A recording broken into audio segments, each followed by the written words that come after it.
hit the go live button and give it about 30 seconds to make sure that we're live on YouTube. All right.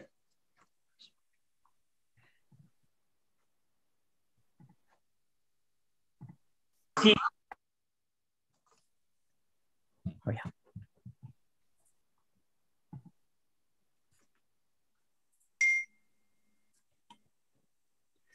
All right, I think we're good.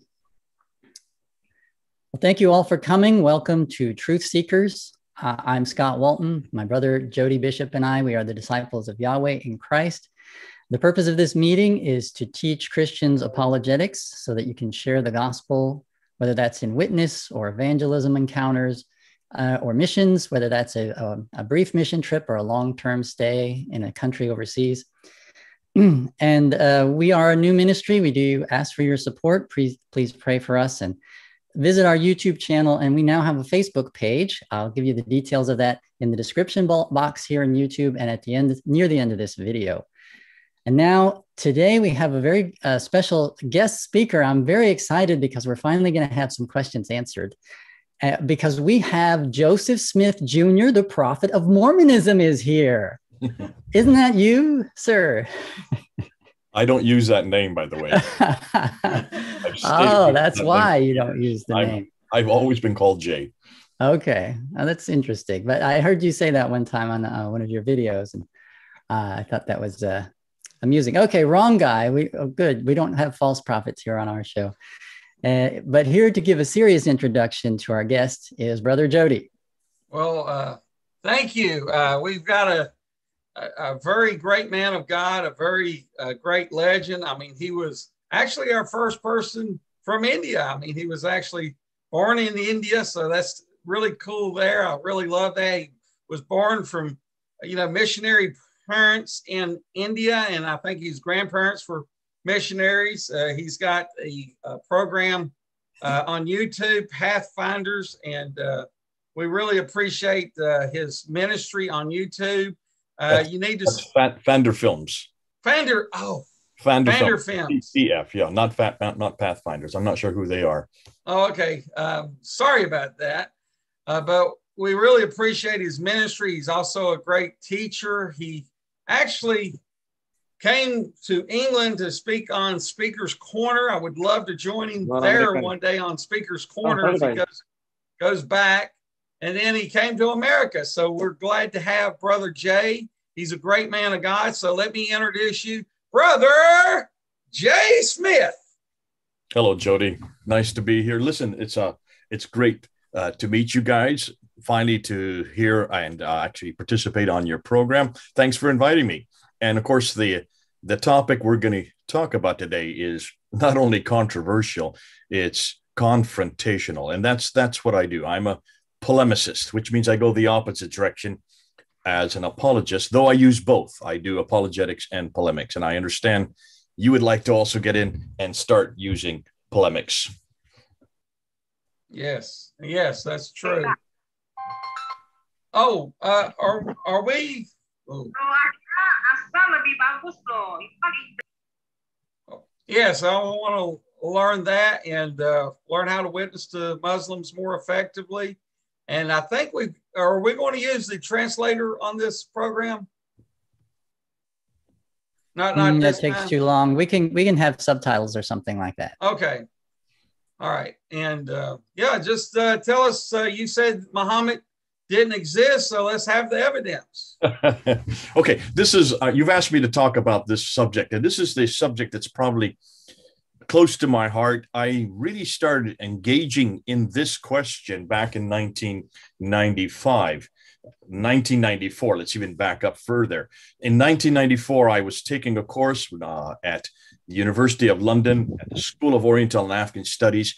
And I was studying under Dr. Gerald Hunting, just a course that he was teaching on the origins of Islam. At that time, I had already had a master's degree in Islamics. I had another master's degree in apologetics. So I thought I knew everything I was going to find out about Islam until I took this course. And I'd never heard some of the things coming out of Dr. Gerald Hunting's mouth. this is the kind of material you just don't get in America. It's much more of a European study. This is the looking at what we call historical criticism of Islam, introducing redacted criticism, source criticism, these literary criticisms, textual criticism of the Quran. These kind of criticisms we have not yet really touched here in the United States. We're way behind Europe in this area. The problem is the Europeans don't want to talk about it in public. They want to keep it undercover. They want to keep it below the radar. Even as I was taking this class from Dr. Gerald Haunting, I would take what he was saying in class down to Speaker's Corner, which is a world famous, I don't know if you've ever been to London. If you ever are, go there on a Sunday. It only exists on Sunday, but it's the one place on earth where you can say anything you want. It's the bastion of freedom of speech. And I was down there for 25 years, every Sunday, over 1,000 Sundays that I was there getting up on a ladder. And I would introduce this new material that he was teaching in his course. I remember him taking me into his office, and he was furious when he heard what I was doing, absolutely livid. He says, do not ever use this in public. And that's the problem right there. Jody, that's the problem right there. And Scott, they don't want anybody to hear this. They don't want it to get out, and they don't want their name attached with it because of this fear. There is such a fear of repercussions, such a fear of what Muslims may do to them or what might happen to their career. And I remember turning to him and I said, listen, I'm field testing this for you. I'm actually taking it into the public sphere, getting it out where people can hear it and getting their reactions. They're not going to attack you. They're going to attack me, and they are attacking me. And I got beat up. I got my glasses broken. You can see where they try to open up my throat here. They did not like this material. And I realized at that point that this was really the Achilles heel of Islam right here. This is it. This is what's going to break Islam. And it's fascinating because the questions I was asking were the exact same questions that were asked of Christianity back in the 1800s and in the 1900s. This, did Jesus exist? Did he live in a place called Palestine? Do we know what he said and did? Do we know whether that is true? Can we trust the gospel accounts? Can we trust the New Testament? Can we trust Matthew, Mark, Luke, and John? Who's Paul? These are the kind of questions that were asked of Christianity. There was a huge furore back in the early 1900s concerning this kind of material. And I was sitting and saying, hold on a minute. We've gone through this as Christians, and we've answered every one of those questions. That's why today we stand on the back of those who've gone ahead of us and responded to this kind of attack against our Bible, against our Lord Jesus Christ, against his historicity, you name it, we've done it. And that's why we're taking the same questions and asking them of Islam. What kind of questions? Well, let's start and let's take a look. Here's the first question. And this is the one that I remember taking back in 1994, 1995. So we're talking about 26, 27 years ago that I first started asking these questions in public to Muslims. And they were dumbfounded. They had no response. The first question, what do you know about your Prophet Muhammad? Now, let me ask you, Jody and Scott, tell me, what do you know about Muhammad? Just tell me. You probably don't know an awful lot, but just tell me what you think you know. Oh, I don't know a lot. I know what the Muslims claim that he was born, but I don't see no. Okay, born in 570, died in 570, died in 632. What else do you know? Where did he live? He lived in Mecca. He was born there. Okay, he had a father named Abdullah and a mother. First 40 years in Mecca, then he moved to Medina in 622. What else? Yeah, he had a father named Abdullah and a mother named Amina. He was a caravan trader. He had a wife named Khadija. One wife, that's the first one, yeah. He claimed to see an angel in a cave, and he became a prophet and spoke the Quran. What? What did he receive? He received the Quran, a recitation from God. So that was his mission. That was his primary mission, to receive a book called the Quran, to live in a place called Mecca, to start a religion called Islam, to be himself a Muslim. And all of this within a 22-year period from 610 to 632. Am I correct? That's what they say. Okay. And you believe that, right, Scott? I did until I started to watch a lot of Jay Smith videos. Okay. Why is it that you believe that? And why is it, Jody, that you believe that? Well, that's what all my Muslim friends used to tell me. And so I never questioned whether, until I met you or seen your videos, I always assumed that Muhammad existed. Maybe he was a false prophet like Joseph Smith, or false prophet like, a lot of other false prophets we got. But, I believe that Joseph Smith or Charles Taze Russell existed, but with the evidence, it's looking very bad whether Muhammad actually existed or not. Okay. And the first question you should ask is, why is it? It's not just Muslims that are telling you this. It's every Western scholar that tells you this. Yes. It's every course you take. Right. It's every discussion you get in. Everybody only has one narrative, and that is that Muhammad existed, lived in, as you just said, in Mecca from 570 to 622, and then moved to Medina, and then died in 632, received the Quran between 610 and 632, and created the religion we have today called Islam. Now, some Muslims may dispute whether he created it or not. That many would say Abraham was a Muslim, Jesus was a Muslim, all the rest. Nonetheless, historically speaking, most people would agree with what you have just said and what we have just said. But here's the problem. In order to see whether that is true or not, where did you get that material from? Or not where did those who gave it to you, where did they go to find out about this man named Muhammad, about this place called Mecca, about these people called Muslims, and the book called the Quran? Where did they go to get that? We go to the imam or the mosque, and then... Where did the imam go to? I'm going to keep backing you up. The scholars. Where did the scholars go to? The hadith. They go to the hadith. Okay. Traditions. They went to the Sirah, which is the biography, right? That's Muhammad's life. Am I correct? According to the scholars, yes. Sirah, well, that's according to everybody, not even the scholars, even me. I would say that is the biography. Now, and the hadith, you said, Scott. So that would be the sayings of Muhammad. Am I correct? That's the sayings. Now, where would you like that biography and those sayings to have been written? When would you have liked those to be written?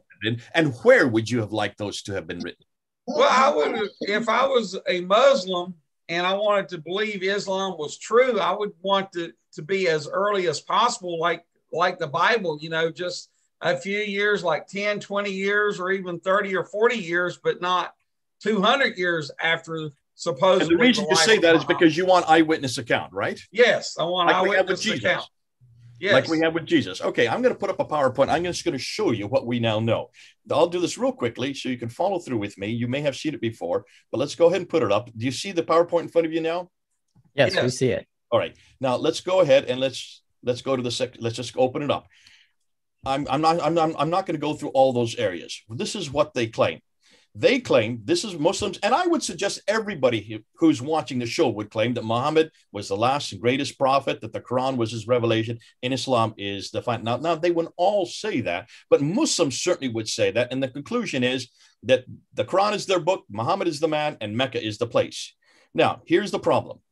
There's the life of Muhammad right in front of you. 570 he was born, saw and met Jibril in the cave in 610, got the Meccan revelations from 610 to 622, went up to the seven heavens called the Miraj in 621, then moved to Medina in 622, received his revelations in Medina from the next 10 years, conquered Mecca in 630, died in 632, possibly by poisoning.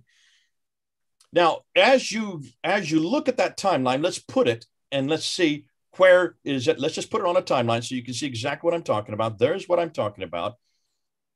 Boom, that's the life of Muhammad there from 570 to 632, all right? Then you have Abu Bakr who comes afterwards from 632 to 634. Then you have Umar who comes from 634 to 644, followed by Uthman for the next 12 years. And that's when the Quran is finally compiled. That's when the Quran was finally put together in its final form. So we're told, the one that we have in our hands today. He was killed and Ali comes over. And so that is what we know as the origin of Islam right there in one timeline. I'm giving you this timeline so you can see why what I'm going to say next is important. Here's the problem. And here's the problem. When was this all written down? Well, we know Muhammad died in 632, according to the Sirah. There's the Sirah biography, first written by Ibn Ishaq. Look at the date, 765. Muhammad died in 632. You're talking about 130 years later that it's finally written down, right? Right. But we don't have that. We don't have Ibn Ishaq.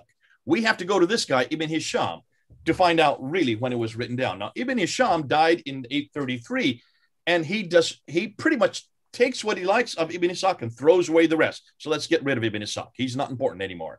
So Ibn Hisham, biography first written by Ibn Ishaq. Look at the date, 765. I'm repeating myself. I hear myself coming back again. So Ibn Hisham, 833.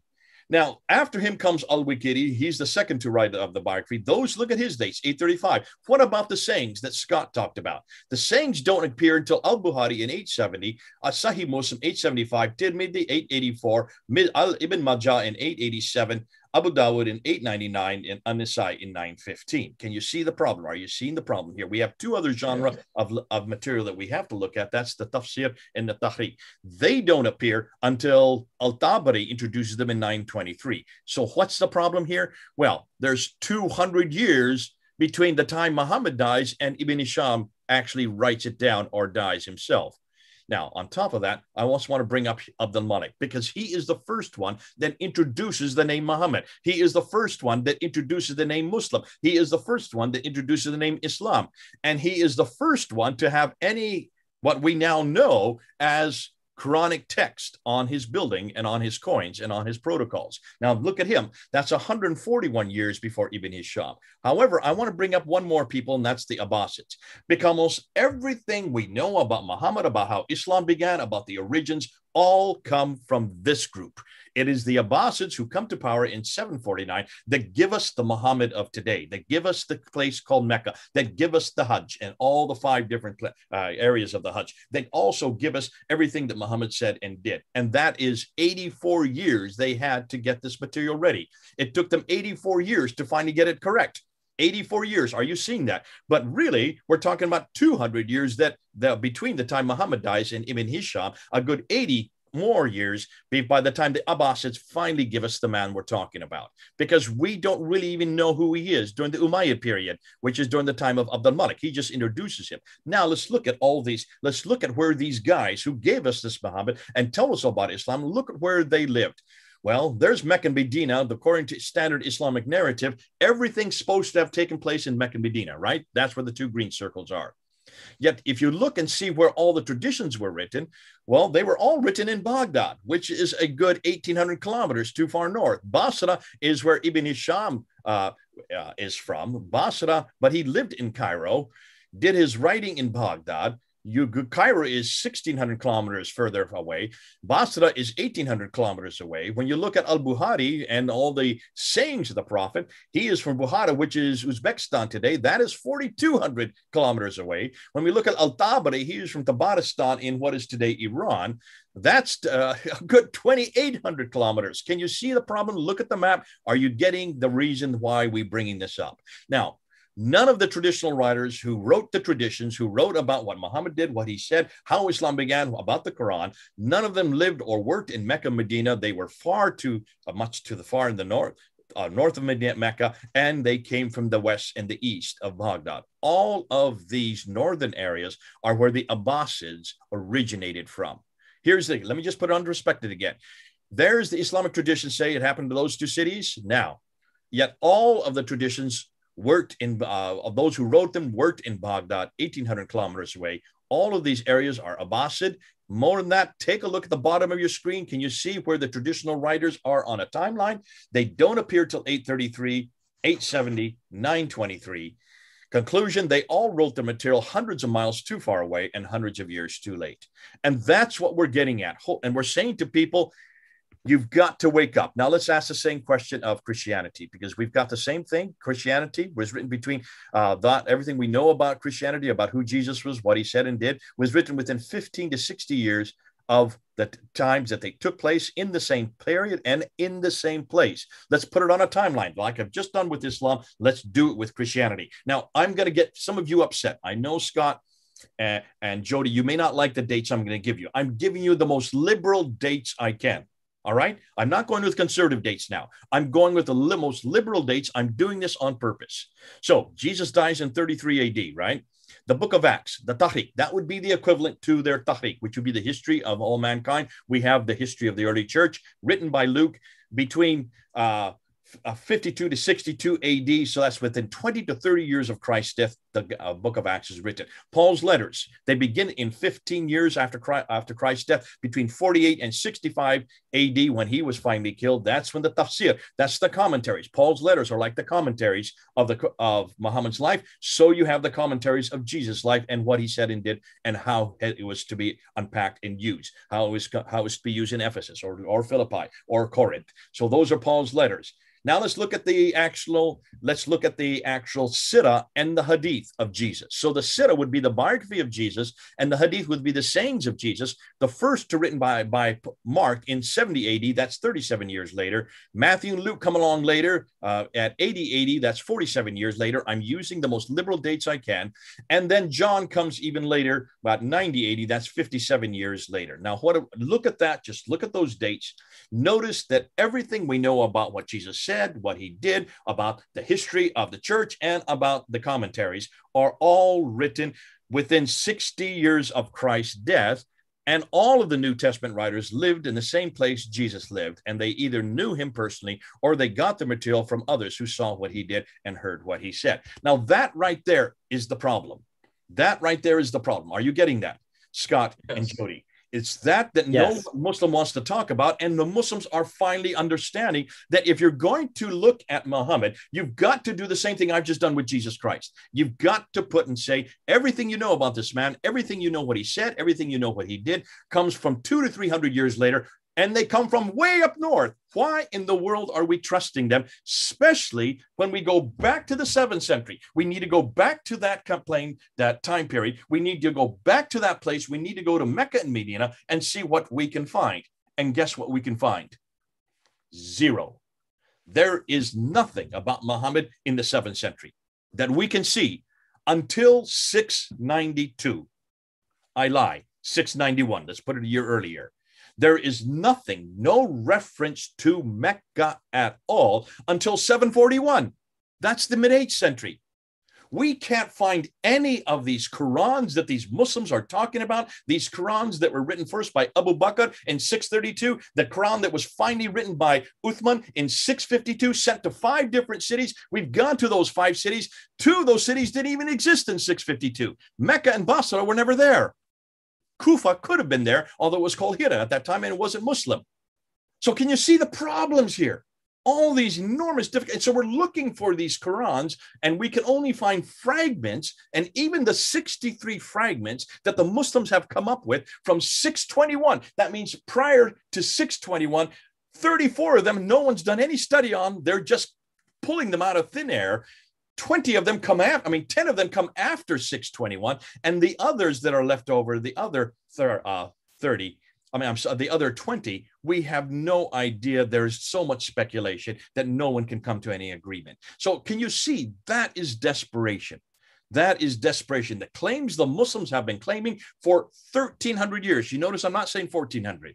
I'm saying 1,300 years. All we're doing is asking the same questions that were asked of our Bible, I've asked of Jesus Christ, I've asked of the early church, have been asked of the tafsir of his teaching. Those questions that were asked by Wellhausen back in the 1800s there at the School of Tübingen, we're now asking in the 21st century. And what we're finding is devastating. What we're finding is devastating.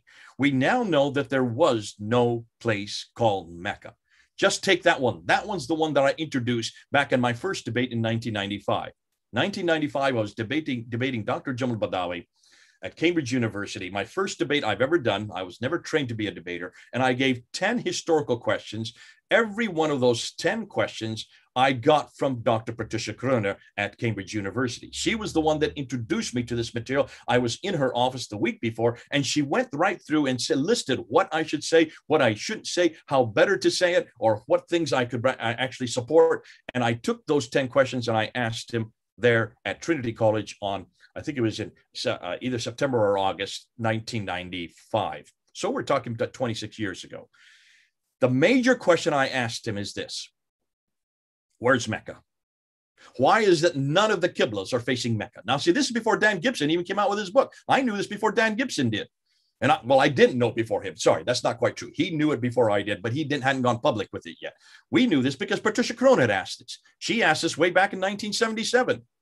before Dan Gibson even got into this area. She said, why is it that none of the earliest Qiblas, that means the direction of prayer on any of the mosques, which should all be facing Mecca, none of them are facing Mecca. Now, she didn't know where they were facing. She thought that they were facing Jerusalem, as most of us did, as I did at that time. I thought they were all facing Jerusalem because I hadn't heard about Dan Gibson yet.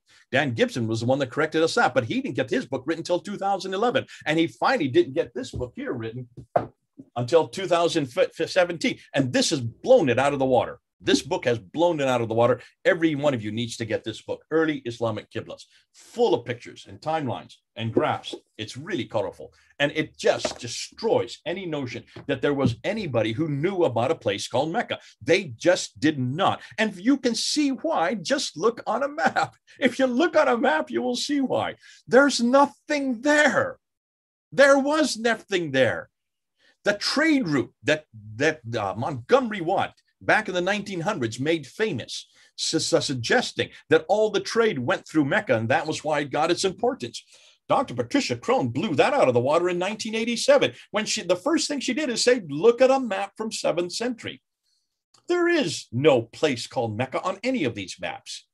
There is a place called Yathrib, which later became Medina. That's on the map. There's a place called Taif. There's a place called Najran. There's a place called Sana. If you want to go above, there's a place called Khaybar and Tabuk and Gaza. These places are well known. They are on the Western Plateau. Take a look at them. They're up above. And these are oases. But these were not large places. They were just little hamlets. And every one of them only ever traded in leather and milk. That's about all she could find. So she wrote a whole book in 1987 called Meccan Trade and the Rise of Islam, just by going back. Now, see, this woman is amazing because she reads and writes 15 languages, all archaic languages. So she writes the very languages, she reads the languages she's reading and is able to interpret and put it into English. And she went back to all the trading documents. She went from the 2nd, 3rd, 4th, 5th, 6th, 7th, up into the 8th century. She went back to and also discovered where the letters were written from the receipts and looked at the languages and noticed that nowhere on any of the receipts, on any of the trading documents, could she find any reference to a place called Mecca at all. In fact, she found that the trade that was coming over in the east from India all the way over to the Mediterranean world, the trade that was coming across the waters and Arabian Sea, none of it went through Mecca. It went right up the Red Sea for very good reason. That's what you do. You stay on the water. It's the cheapest way to take any goods. Even today, we still use the water. And so she found out that all the trade went through Agilis, which is today Eritrea. It was all on the west. Now she didn't know this. This is something I have just found in just the last 2 months. She didn't go far enough. And back in 1987, she assumed that the trade went up the Red Sea, up to Jeddah and the Yanbu before it went up to Egypt. And I said, take a look at a topography map from space. Look down on the Red Sea. You can see where the channels are. And the channels are not at all on the east, they're over on the west. All the channels go along the western coast of the Red Sea, which is Africa, which is what she found in the trading documents. Remember, she found Agilis? Agilis is in Africa. It's in Eritrea today, which is just north of Ethiopia. And she didn't know this. We found this out. I found that out 2 months ago, that if you look and see where all the trade went, you need to see where the harbors were, where all the boats went to, where they would stop for provisions. There are 5 cities on the West African coast that have been there since the 3rd century BC. 3rd century BC. This is long before Islam even began. And we can't find any coastal town on the Arabian side except for Yanbu. Yanbu was a coastal city that was there for Yathrib, to make sure to get a coastal city to accommodate Yathrib. There was no Jeddah. And this is the mistake I made back in February. I assumed Jeddah was an old city. I assumed Jeddah was created to accommodate Mecca, and that it was created in 2nd century BC. Little did I know that the sources I was getting off of Wikipedia were Muslim sources from 1500 AD. And I should have never trusted them. And so I went back to my own professor, Dr. Gerald Hawting, who has written the book on Jeddah. He has the historical reference to Jeddah. And had I only read his book first, he was my professor, I would have found out that actually Dr. Gerald Hawting says Jeddah did not exist until the 8th century. Jeddah was created to accommodate Mecca. Ooh, if Mecca did not exist till the 8th century AD, remember, that's over 100 years after Muhammad even died, then how can you have Muhammad in Mecca? More than that, how can you have Adam and Eve in Mecca? Because that's where Adam and Eve are sent to in chapter 7, verse 24 of the Quran. How can you have Abraham in Mecca? Look at chapter 21 of the Quran in verse 51 to 71. Abraham's in there. He's there going into the Kaaba, destroying all the idols, thrown into a fiery pit the next day. How can he be down that far south? There are no Jews in that far south at all in the 7th century, and certainly not in 1900 BC. In fact, there was nobody there in 1900 BC. Look at all the maps. Look at Ptolemy's maps. Look and see what he said. Ptolemy talks about a place called Makaraba, and all the Muslims have said, this must be Mecca, until Dan Gibson showed where Makaraba is today. It's just north of Yemen. It's in northern Yemen, and it's no longer called Makaraba, and it's nothing more than a little hamlet, and it's nowhere near any place that has a mosque or that has a sanctuary. Hundreds of miles away and way down to the south. Because see, all the civilizations in Arabia were either in the south, what's called the Hadramat, today it's Yemen and Oman, or in the north, which is called Jordan and Syria and in Iraq today, but it was called Arabia Petraea, but during the time of the Romans. Nothing in the middle. This was called Arabia Deserta. Why do you think it was called Deserta? Because it's a desert. No one was there. There were no people. There were no civilizations. There were no kingdom. There was no trade. There was nothing except for a little trade route that went up along the Western Plateau that was used for milk and leather. Can you then see why the questions we're asking are destroying Mecca?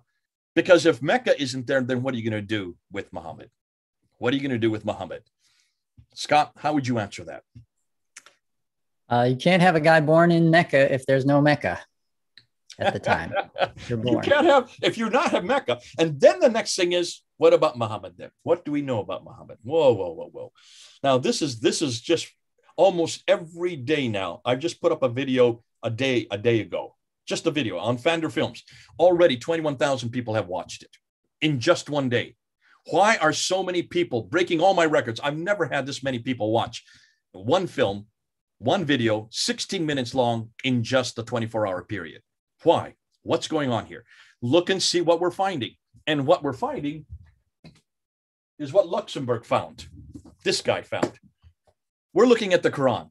We're looking at this book, Luxembourg, and also this book here. These two books. Can you get closer, Joe, the book, so I can see? Syro-Aramaic. Okay, thank you. It's called the Syro-Aramaic Reader of the Quran by Christoph Luxembourg. This one is called, oh boy, it's not very good. The Hidden Origins of Islam. The Hidden Origins of Islam. It's very hard. I can see the light's not very good here.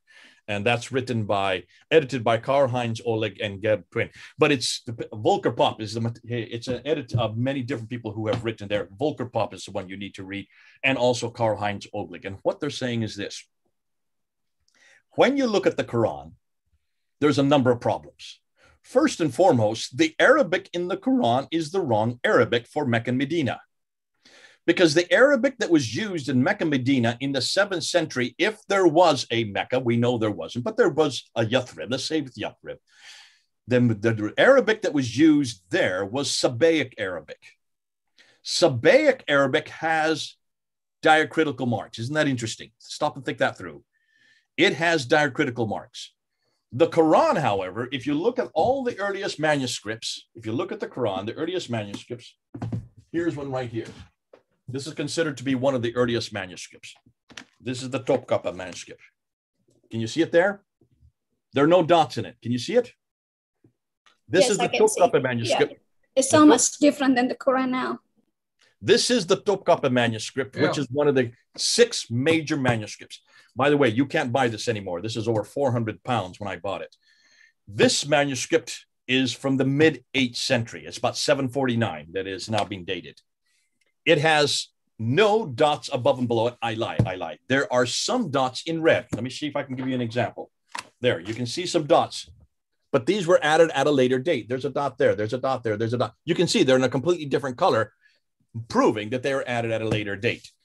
The difficulty is once you start adding dots, remember, for those of you who know Arabic, you have 5 dots, 5 diacritical marks that are added, 3 above the line, 2 below the line, 3 above the letter, 2 below the letter. If it's 1 dot above the letter, it's a na. If it's 2 dots above the letter, it's a ta. If it's 3 dots above the letter, it's a tha, like a th. If it's 1 dot below the letter, it's a b, like a ba.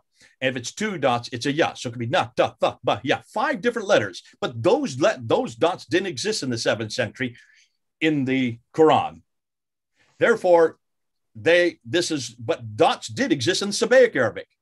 What's more, the Quran that we have now, the Quran that we use now, that has the dots and the vowels, 3 vowels, the dhamma, which is the u, the e sound, sorry, the dhamma, which is the u sound, the kasr, which is the e sound, and the fatha, which is the a sound. So u, a, and e. Those are put 2 above the line and 1 below the line. Those vowels did exist also in the 7th century. That's why all of the earliest Qurans don't have any vowelization. So no one knew what they were reading because there was only 16 letters. Today, there are 28 letters. And the reason there are 28 letters is because the dots were invented. In the late 7th century into the 8th century, they invented the dots.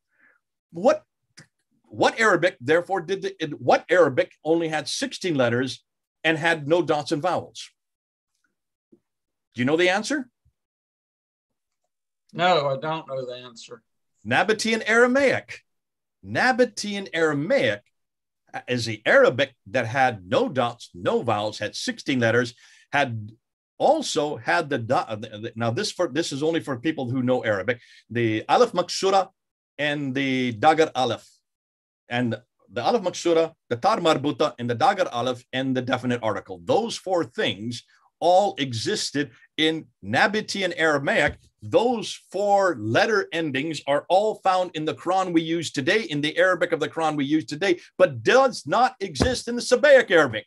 Bingo! Can you see what I'm saying?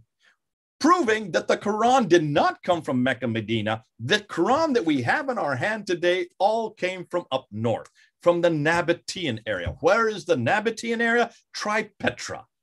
Lo and behold, from the same area Dan Gibson has found all the mosques facing, the city of Petra, is exactly the same Arabic that we find in the Quran. But that's 600 miles further north.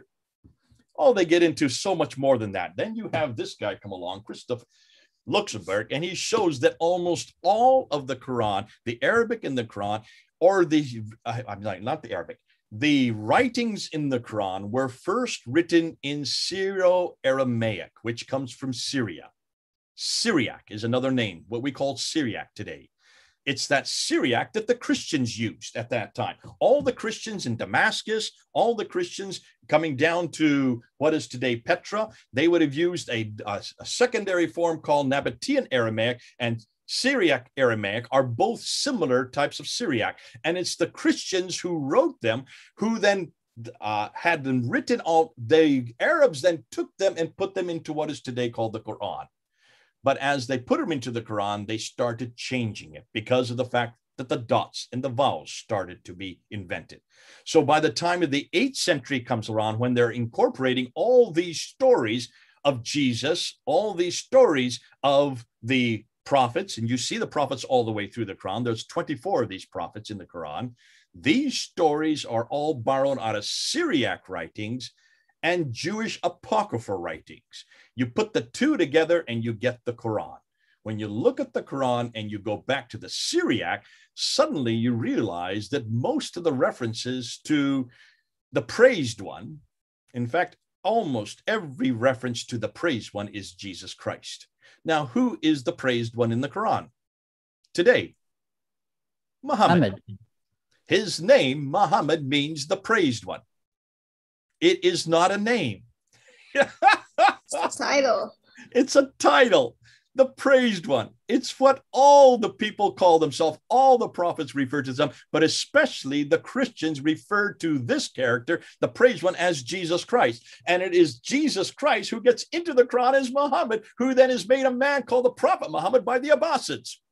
It's the Abbasids then give us the Muhammad, the man. It is the Abbasids who then give us the man who lives in Medina. And then, I'm sorry, in Mecca, and then moves to Medina. It's the Abbasids who give us the backstory, who give us the sayings, who give us the biography. It's the Abbasids who took them 200 years to finally get it out. Remember, even they admit that when al-Bukhari is supposed to write the sayings of Muhammad, he is given 600,000 of these stories about this man, Muhammad, and he whittles them down, and throws them out, throws out, and only retains 7,397, which means he only retains 2% and throws out 98%. Does that not tell you that there is a censorship, the standardization going on by the Abbasids? The Abbasids created the Muhammad we have today. The Abbasids had to find a place for their sanctuary. They could not use Petra. Remember, Petra was the Umayyad sanctuary. Well, Petra was where all the Umayyad mosques are facing. Petra was where all the pilgrims went to. Petra had the black stone. And wherever the black stone is, there is God's presence. And when Abdul Zubair rebelled against Abdul Malik there in 687 and destroyed Petra and grabbed the black stone and ran down to the south, where do you think he ran to? Well, he ran to where his birthplace was, where he came from, which looks like it was Mecca, that region called Mecca. But he needed to have allies. And that's why he asked the Abbasids, who were more than willing to be his ally, because they absolutely hated the Umayyads, because the Umayyads were the Arabs who were the ones that destroyed them. And that's why they, living up in Ctesiphon, which then later became Baghdad, they then finally took control, wrested control from the Umayyads. By that time, they now had Zubair, they had the Black Stone, they had now Mecca. So they recreated Mecca like they had in Petra. Everything you see in Petra is now in Mecca, but a smaller facsimile form. Can you see what I'm saying here? We pretty much can now find how Islam began. We can see where it went. We can see that Islam came out of a Christian heresy. It was a monophysite attack against the monophysites. It was Abdul Malik who starts this creation of attack against Jesus. And that's what he does by building the Dome of the Rock. The Dome of the Rock sits right there in Jerusalem. Of all things, why does he build such a large building in Jerusalem when he's not from Jerusalem? He's from Damascus. And if he is a Muslim, why doesn't he build it down in Mecca? Well, because Mecca didn't exist that early. There was no Mecca. And his sanctuary did not exist. Sorry, his sanctuary was in Petra. So why didn't he build it in Petra? Look and see why the Dome of the Rock was built. And all you need to do is look at the structure. It's a Byzantine structure. Look and see where it's placed. It's placed above the Temple Mount, where the Temple of David used to be. It's also placed above the Church of the Sepulchre, looking down on the Church of the Sepulchre. And what was the Church of the Sepulchre? What is it still today? It's the bastion. It's the seat of where all the pilgrims, the Christian Byzantine pilgrims, came to for pilgrimage. Therefore, it's a one-upmanship looking down onto the Church of the Sepulchre, saying, we are the new man on the block. We are the new power. And what does he do? Look at the inscriptions all the way along the inner ambulatories. Take a look at those inscriptions, and they are all attacking our Lord Jesus Christ. They're attacking his divinity, attacking the Trinity, attacking his sonship, and saying that we are now going to take and destroy the associates. Who are the associators? That's us. We are known as the associators because we associate another with God. We have elevated, they say, another man, another prophet alongside God, Jesus Christ. So when you look at history, when you follow history, when you look and see at the buildings, when you look at the Qiblas, when you look at the manuscripts, when you follow and see what's happened with the Arabic, when you look and see what's happened with Mecca, in almost every case, we can now point that Islam evolved, did not exist at all in the 7th century, was not created between 610 and 632 in a 22-year period. There's no way in the world it could have, not in Mecca, not that far south, and not with these traditions. Take a look at all the sophistication in the Quran itself. Look at the laws and rules and regulations. These come from an urban environment. They do not come from a nomadic environment. Mecca or Medina were not urban. They were desert. There was nothing there. How could you have created a book like this that early? Obviously, it comes from much further north. And as we now know, it looks like the Quran was probably written in Kufa. Why do I know that? Take a look at these. Do you see what I have here? Every one of these is a Quran. 9 of them. Not one of them is the same. These are known as the Qira'at Qurans. These are the way you memorize the Quran. You memorize it 30 different ways. Today, 30 different ways. I only have 9 of 30 that exist. And yet, if you look at the 30, 12 of them come from one city, Kufa, the city of Kufa. Now, Muslims will say these are nothing more than dialects. No, they're not. How can you have 12 dialects in one town that was not more than 20,000 people? Dialects take years to form. They take hundreds of years to form. You cannot have 12 different dialects in a little town of 20,000 people that were created in a year, in only 20 years. Can you see the problem? Actually, let's put it more, 50 years. These have nothing to do with dialects. When you look at them, you can see these are completely different words. These have completely different meanings. How many? We have counted 93,000 differences just between these two right here, the two most popular qira'ats in the world today. This one, let me just put them right side up. This one is the most popular. Let's get it so you can see it. This one is the most popular today. It is the Hafs Quran. This is the second most popular today. It is the Warsh Quran. Neither of these two Qurans are from Mecca and Medina. Neither of these two Qurans are even from Arabia. This one is from Iraq. This one is from Egypt. This one was written in 796. When did Muhammad die? 632. This has nothing to do with Muhammad. This one was written in 812. When did Muhammad die? 632. This has nothing to do with Muhammad. Yet these are the two most popular Qurans today. If you just compare these two Qurans, there are 5,000 different words, different meanings, different doctrines, different practices, different beliefs. Can you see how damaging this is? Can you see why that interview by Yasser Qadi and Muhammad Hijab just over a year ago did so much damage to the Quran? Because Yasser Qadi, the world leading authority on the Quran, could not answer that question. Which of these Qurans is the one that's in heaven? Which is the one that was revealed to Muhammad? Which is the one that was there written by Uthman? He couldn't even answer that after 28 minutes when Muhammad put his hand out twice and said, I'm giving you a blank sheet of paper. Which one are you going to write? Look what his answer was after 28 minutes. They're all the Quran. Every one of these is the Quran. All 93,000 differences is the Quran.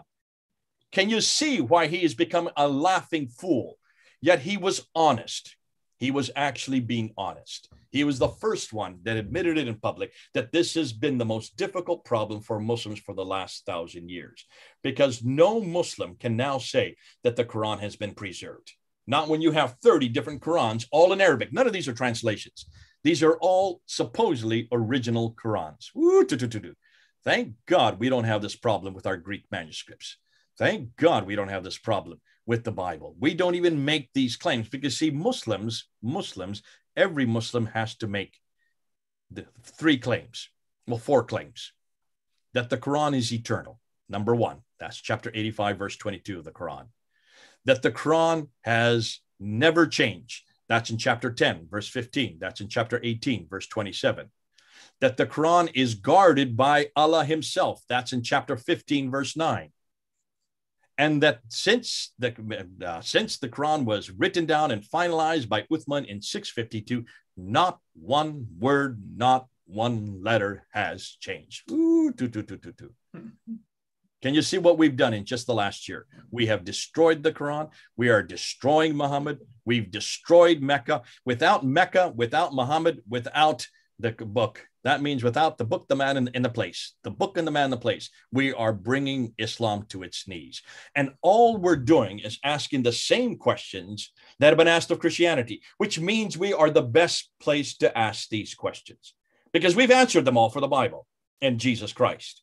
Therefore, we know the power of historical criticism, of redacted criticism, of source criticism. We know the power of textual criticism, of lower and higher literary criticisms. We are not the ones that invented those criticisms, but we are the ones that matured them on the Bible. The Bible has gone through every one of those criticisms.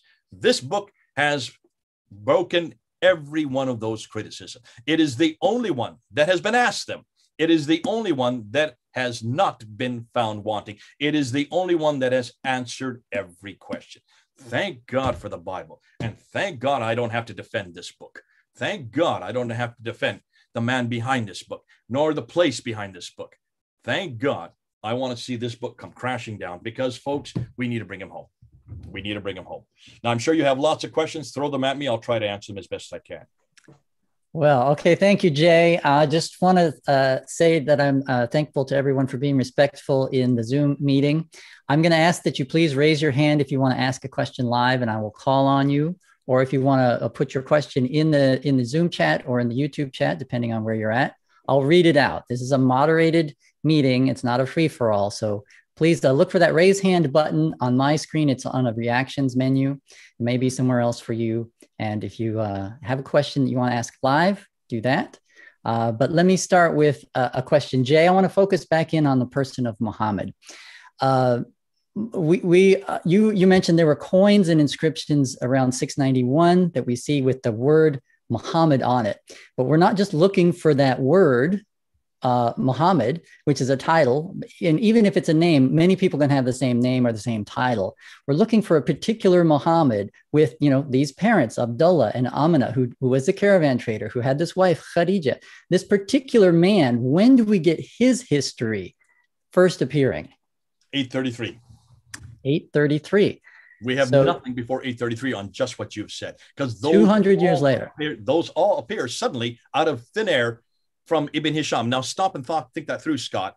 That's 200 years. What happened in the intervening 200 years? Why is it we didn't know about Amina? Why is it we didn't hear about Abdullah? Why is it we didn't hear about Abu Bakr, Umar, Uthman, or Ali before this? Why is it we can't find any reference to these people that surround his life prior to 833?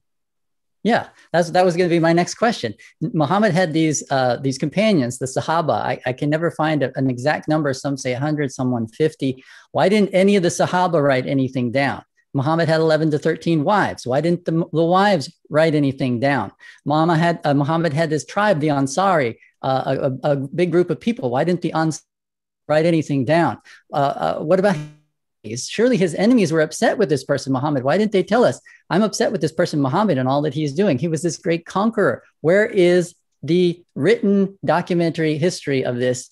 Is there anything? What about all these inscriptions in the desert that I've heard about in the Arabian Peninsula? Do we have anything with this particular Muhammad? Not, the name and the Scott, time. You're asking about 3 or 4 questions, so let me try to wrap them all up in one answer. Sure. The answer, very simple, is, and what Muslims will say, how they'll respond to this, is that people could not read and write that early. They had to memorize. They memorized everything. They didn't need to write it down. Memory was much better. They say even today, the entire Quran can be memorized by millions of people all over the world. Even young children can memorize it. That's why we as Arabs, we memorize better than you Americans. That's what they always respond. Now, here's the problem with that. If memory is that good, why then did Abu Bakr, according to their traditions, have to write it down immediately after the Battle of Yamama, when 70 of theirs, according to their traditions, I'm going to keep on saying, according to their traditions, died in the Battle of Yamama? If 70 caused such a crisis, then of course you need to ask yourself, why didn't it get written down? Very simply, because if you die and you memorize it, your memory goes with you in your death. So that's the first problem. Secondly, are you telling me that from all the way from Tripoli in the west to Afghanistan in the east, no one could read and write? What about Baghdad? What about Ctesiphon? What about Kufa? What about Basra? What about Damascus? What about Jerusalem? What about any of these ancient cities? Do you notice all these cities had people who could read and write? Alexandria had an entire library in the 5th century that got burned down. You can't burn a library down unless there are books. More than that, don't the Muslim traditions, doesn't Al-Bukhari say that a guy named Zayd ibn Thabit wrote down the Quran? The Quran was written down in 632. Isn't Zayd ibn Thabit a secretary? What do secretaries do if they don't write? So you cannot get away from this that it was not written down. You cannot get away from this that nobody, the Sahaba or all these companions of the prophets, did not know how to read and write. women knew how to read and write, men knew how to read and write. There's lots of writing. That's why we're going back to that writing. But the writing we're going back to is from the 7th century. You notice Patricia Corona went all the way back to the 2nd century. And she went and looked at all these documents from the 2nd to the 7th century. She's one of the unique people in the world that can do that. You and I can't do that. But we can go back to the Syriac. We can go back to the Syro-Aramaic. We can go back to the Nabatean Aramaic. We can look and see what was written there. We can go back to people like Sophronius, who is the bishop there in Jerusalem. And he is talking about a man named Umar. But that Umar did not live way down in Medina. That Umar actually lived much further north. It looks like that could be. And his name also was Muhammad. That was his nickname, because the praised one, they all took that on as a title. So it was fascinating that you were correct. There were many Muhammads at that time. We need to find out which is the one that the 8th and 9th century is finally built upon. That Muhammad is not on any of the rock inscriptions. Take a look at the rock inscriptions. You mentioned them. They all come from further north and further south. Nothing from the middle. No rock inscriptions from the middle. That people did not write in the middle? No, because there were no people there. That's why it didn't come from the middle. Look at the coins. Look where the mints are. They're all up in the north. No mints at all in the area of Mecca, Medina, the Hijaz. They're all either in the east, over in Iran, what is Iran today, or in the west, what is Israel and Jordan and Syria.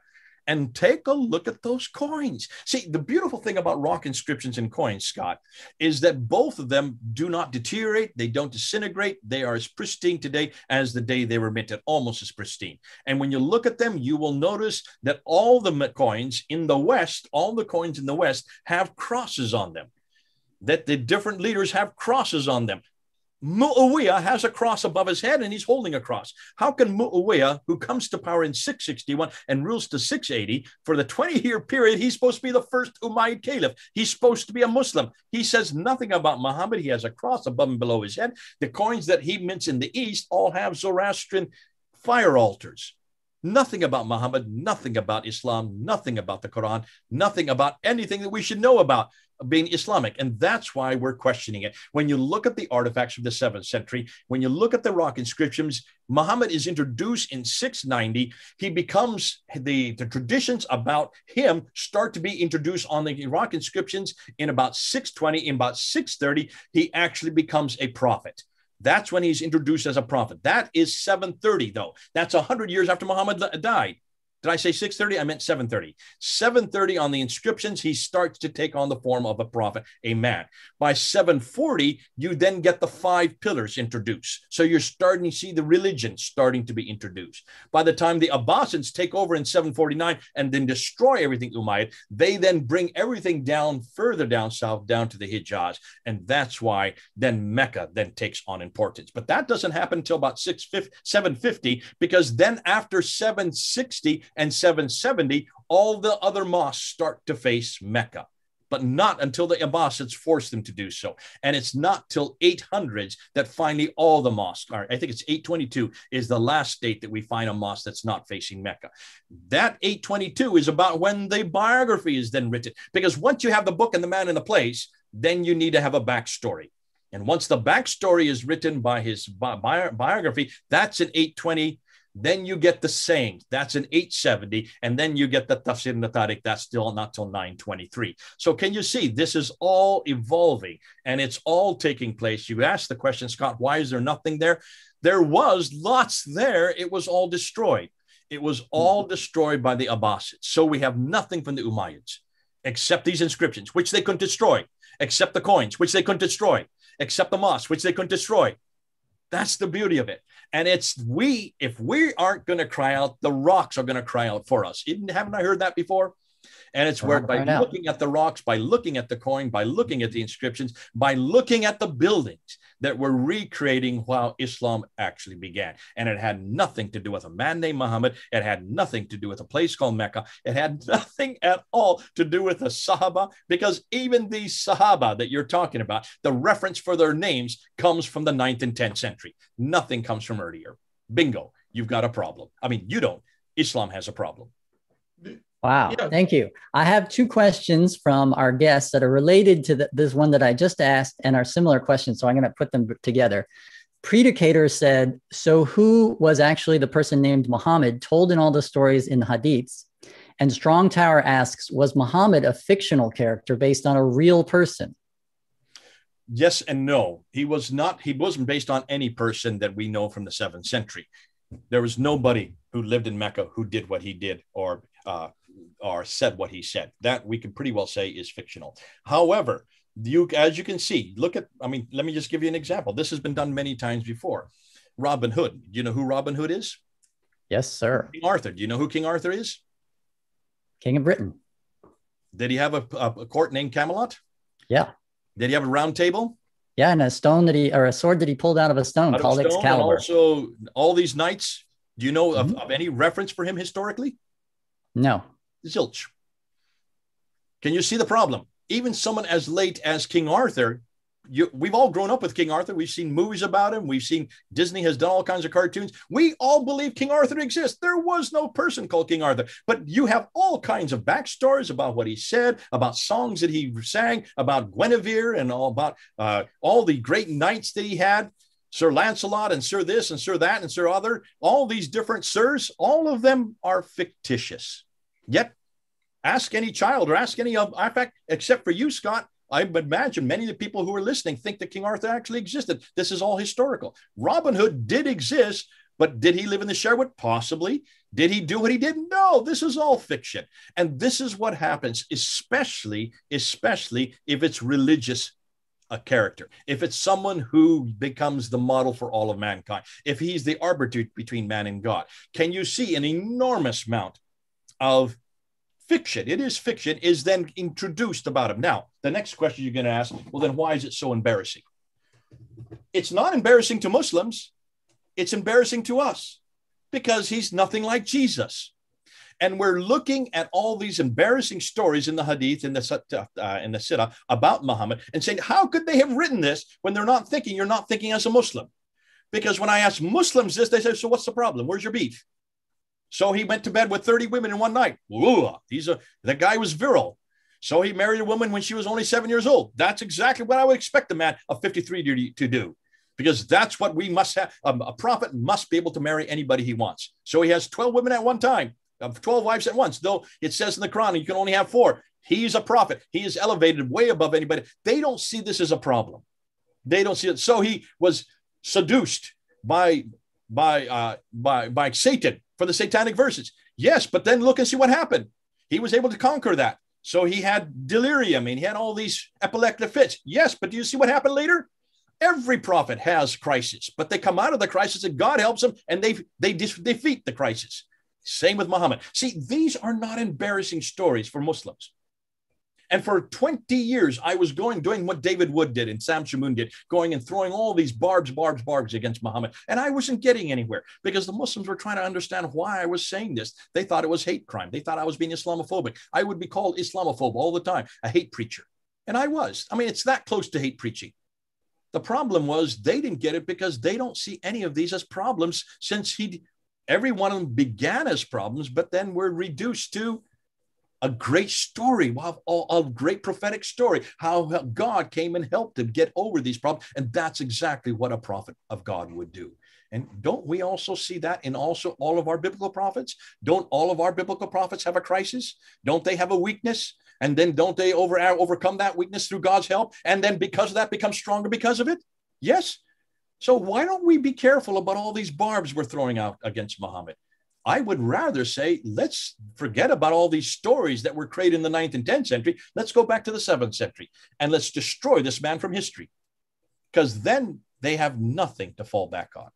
I want to get rid of the Muhammad that's in the 9th and 10th century just by simply asking questions from the 7th century. Where did this man live? Who was he? What did he say? How did he come to be? When there was no place, there was not even a place called Mecca that he was supposedly lived in. Now that's much more devastating and there's nothing hateful about what I'm saying there. Do you notice? You cannot call me an Islamophobe. You cannot call me a hate preacher. All I'm doing is asking historical questions, which is the most neutral of questions, which means anybody can ask it, but I want only Christians to ask this. I really only want Christians to ask this.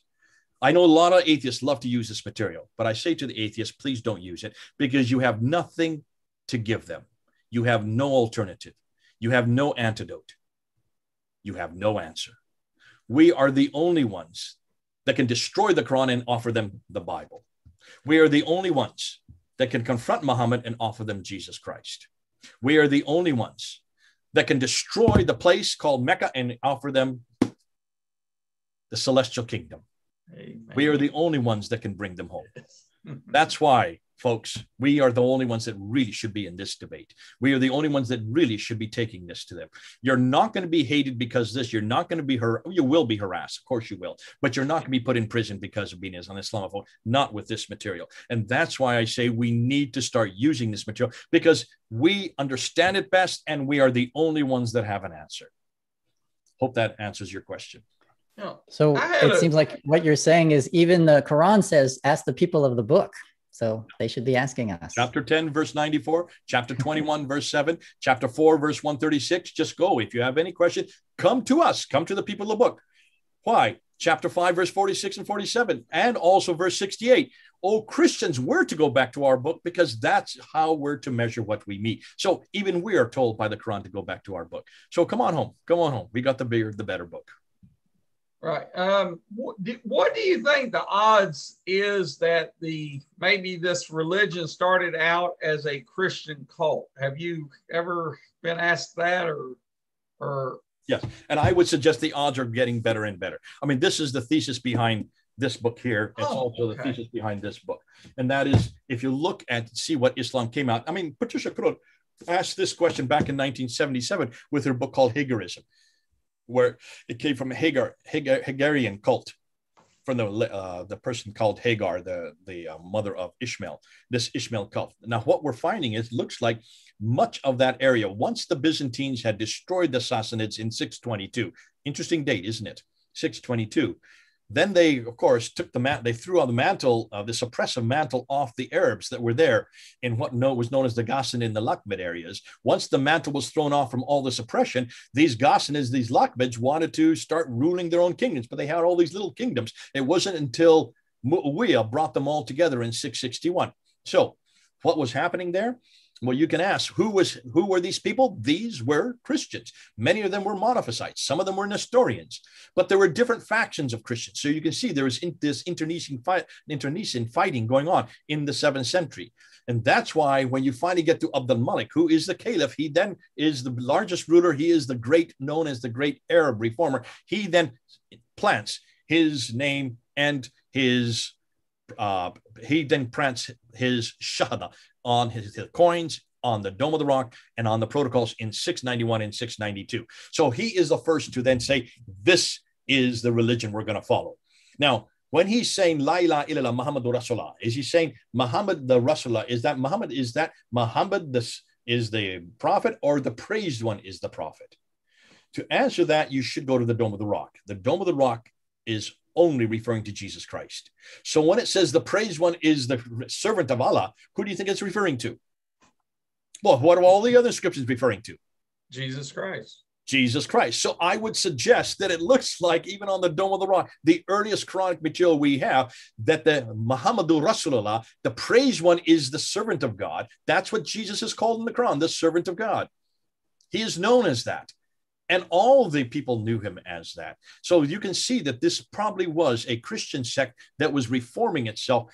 And as it then took on form by the 730s and 740s, then the praised one then gets solidified into the man prophet Muhammad. I don't think Abd al-Malik I used to think Abd al-Malik was one to introduce him. I think that's too early. 690 is too early. This took another 40 years to finally create the man called Muhammad. But once you do have a man named Muhammad, then you've got to give him a book. Can you then understand why in the 8th century the Quran is hurriedly put together? And take a look at the Quran. It is ulta pulta. It's all over the place. It has no chronology. And it doesn't have any complete, there's only one complete story in the Quran. What a hopeless book, and what a hopeless way of writing a book. Yet that makes sense if you're trying to put it together and borrow it from all over the different sources. And they borrowed it from the wrong sources. They went to the Jewish Apocryphal writings, and they went to the Christian Syriac writings, the sectarian writings, which are all heretical. Well, not all, but the ones they took were heretical because their interest was to create a monotheism that was based on one God, and they didn't want any human to be part of that. So that's why almost everything they did borrow fit their theology. And their theology was very Aryan in nature. I have a question from the audience. Someone has raised their hand. Faree, go ahead and unmute your microphone and ask your question. And if I've mispronounced your name, please correct me. It's all right, Scott. Thank you, Scott and Jodie and Dr. J for tonight's teaching. So my question is, when to prove the historical Muhammad, usually Muslim bring up the Muhammad grave and or Khadijah house.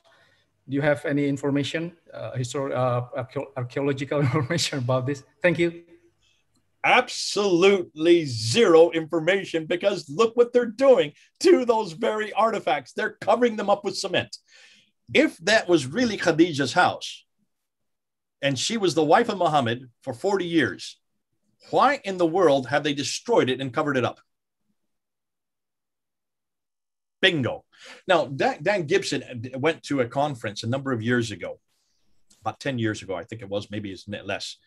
And he was at a conference in the Middle East with archaeologists. He's an archaeologist. He has an archaeological conference. He went up to the Saudi Arabians that were there, and he went and he asked them, what have you been able to find in Mecca archaeologically? Because listen, you're building these enormously tall buildings. The fourth highest building in the world, that clock tower, has already been built, looking down over the Kaaba. They're going to build 62 of these skyscrapers all around Mecca, or all around the Kaaba, sorry, that central part of Mecca. When you build a skyscraper, you have to dig down into the ground, right, to get foundations. And you have to dig deep in those foundations. And as you dig those foundations, you come across artifacts. Am I correct? This happens in every archaic city. Go to Damascus, go to Jerusalem, go to London.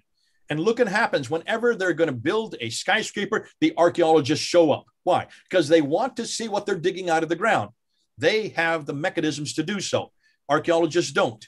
And they start bringing up all these artifacts, trinkets, and all kinds of pottery and all kinds of artifacts that tell the history of that city. So he went to these archaeologists and says, what have you found? They said, we have found nothing prior to 1299. The oldest thing they can find is an old Ottoman fort built after 1299. Nothing from before. What does that tell you right there? Archaeologically speaking, there is nothing there prior. Now, I'm sure that they will find something that should be earlier in there, because we know Mecca would have existed by the 8th century. So they should start to find something by the 8th century. But as far as Khadijah's house or any of these, no, these don't exist. It sounds all right, like... now we have a question from a goose. Get ready. Hello, Mr. J. I just want to ask, which came first, Islam or Muhammad, according to sources outside the Islamic tradition? Thank you. Did you get that question? Sorry. It's in the chat room. Which came first, Islam or Muhammad, according to sources outside the Islamic tradition or standard Islamic narrative? Okay. So which one came first? Yeah. Okay. Islam would have come first because it's introduced on the Dome of the Rock. The word Islam. But remember, what does Islam mean? It's submissive, right? Submission. I am in submission. So someone who is a Muslim, you put a mu, it's a person who is in submission. So Muslim, Islam would be someone who submits. So that's all it means. It means nothing more than that. So that was first introduced in 691. Muhammad looks like as a person is not introduced till about 730, 740. Another 40 years later. There is another question too from the chat room. If Mecca is in Petra in Jordan, but why Muslims go to Mecca in Saudi Arabia? If Mecca was in Petra. If Mecca is in Petra, Jordan, but why Muslim go to Mecca in Saudi Arabia? Okay. I think the question is like yeah, I see what you're saying. Yeah. It's not that Mecca was in Petra. That was never called Mecca. I think it's a Kaaba. I think it's the Kaaba. Yeah. The Qibla. The Qibla is in Petra. If the Qiblas are all going to Petra, that was the Umayyad sanctuary. The Umayyads were defeated by the Abbasids in 749. The Abbasids wanted nothing to do with the Umayyads. It was the Abbasids that chose Mecca. Therefore, they redirected. And so that's why the first mosque that you see facing Mecca is not till 727. Right. All the mosques prior to 706 are all facing Petra. In 727, you get the first mosque facing Mecca, which suggests the Abbasids are now starting to build their mosque. But look and see where that mosque is located. It's located in what is today Pakistan. That's about as far away as you can get, thousands of miles away, that you finally have the first Abbasid influence of a mosque that's facing Mecca. Then you get about another 9 to 10 mosques that start facing Mecca after 727. After 749, when they come to power and defeat the Umayyads, then all the mosques start facing Mecca. But it takes them till about 822 to get all the mosques to face Mecca, because there's still some holdouts. There's still some people who refuse to be under their authority, especially over in North Africa. Now, getting back to his earlier question, what about the Kaaba? Take a look. You will find a Kaaba in Petra. It's actually the right size. If you look at the foundations, and Gibson shows you the Kaaba, if you look at the foundations, they fit exactly the measurements that Al-Zaraqi talks about in the traditions. The Kaaba in Mecca is too small. It's the wrong dimension. So they're trying to replicate the one in Petra. Absolutely. That's exactly what's going on, Lin C. And on top of that, Lin C, if you look at Marwa and Safa, the two mountains that Hagar runs between to find water. Look in Mecca today. There's no mountains there. They're just rocks, 15 feet high. That's not a mountain. I do not call a rock of 15 feet high a mountain. Look in Petra. No, I believe that. No, I remember that story. However, we're going to even change that story next week. Oh. Next week, we have found a new Marwa and Safa.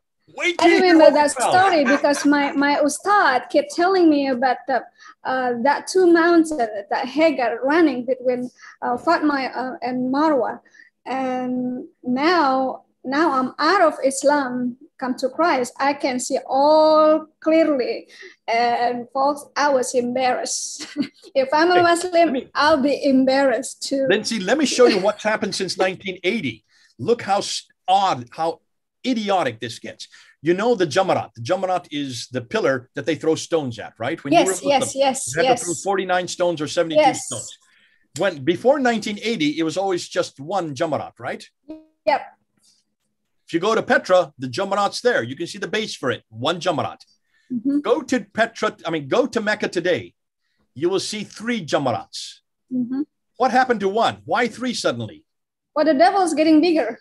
There you go. And what do they say now? Since 1980, what they're saying is the Jamarat is not a place to throw at the devil. These are the 3 times that the devil came to they make a story. Yeah. Abraham.